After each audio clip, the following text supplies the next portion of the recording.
তো তোমরা সবাই কেমন আছো? আশা করি খুব খুব ভালো আছো। তো আজকে দেখো চিকেন বিরিয়ানি করব আর চিকেন চাপ।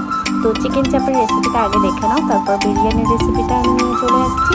তো দেখো আমি পেঁয়াজ, লঙ্কা, আদা, রসুন সব একসাথে বেটে, এটা আমি টক দই ইউজ করে লেগেছি। এখানে একটু গরম মশলা গুঁড়ো, চাট মশলা, এখানে দেখো পেঁয়াজ, আদা, রসুন বাটাটা, একটু ঘি, শুকনো লঙ্কার গুঁড়ো, জিরে গুঁড়ো, ধনে গুঁড়ো, বেসন, একটু গোলাপ জল, কেওড়া জল, মিঠা আতো আর একটু মিল্ক পাউডার, আর এখানে বেটে রাখা আছে কাজু, পোস্ত, চারমগজ। তো এটাকে আমি এবার ভালো করে মেখে ম্যারিনেট করে রাখতে দেবো। তো তেল গরম করে নিয়েছি, ঘি দিয়ে দিয়েছি, এখানে ফোড়ন করে নিয়েছি। তারপর মাংসের মশলাটা একটু ছাড়িয়ে মাংসটা একটু ভাজতে দিয়েছি, মাংসের চিকেনের পিসগুলো। তো একটু এক পিঠ হলে, দেখো এক পিঠ হয়ে গেছে, আর এক পিঠ হলে আমি মশলাটা, যেটা বাদ বাকি মশলাটা আছে সেটা দেখো ঢেলে দিচ্ছি। তো বাদ বাকি মশলাটা একটু যখন কষে যাবে, তেল ছেড়ে এসছে দেখো, তার মানে ভালো করে কষে গেছে বন্ধুরা।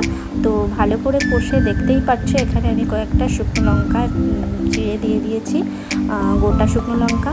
এখানে তোমরা মাখানাও ইউজ করতে পারো। তো দেখো এখানে আমি এবার ভালো করে মশলাটা কষে নিয়েছি। এখানে একটু চাপ মশলাও দিয়েছি, আর এখানে জায়ফল জয়িত্রী গুঁড়ো করে রেখেছিলাম, তো সেটাই আমি দিয়েছি উপর থেকে। আর দেখো কি দুর্দান্ত কালারটা এসছে, একদম পুরো কষে রেডি হয়ে গেছে। তো এবার চলো অল্প করে জল দিয়ে দিই চিকেনটা সেদ্ধ হওয়ার জন্য।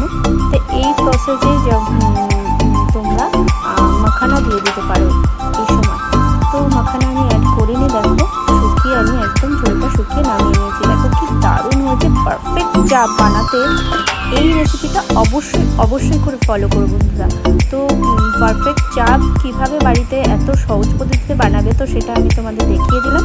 তো ভিডিওটা কেমন লাগলো অবশ্যই কিন্তু আমাকে জানিও কমেন্টের মাধ্যমে বন্ধুরা। পাশে থেকো, লাইক, কমেন্ট, শেয়ার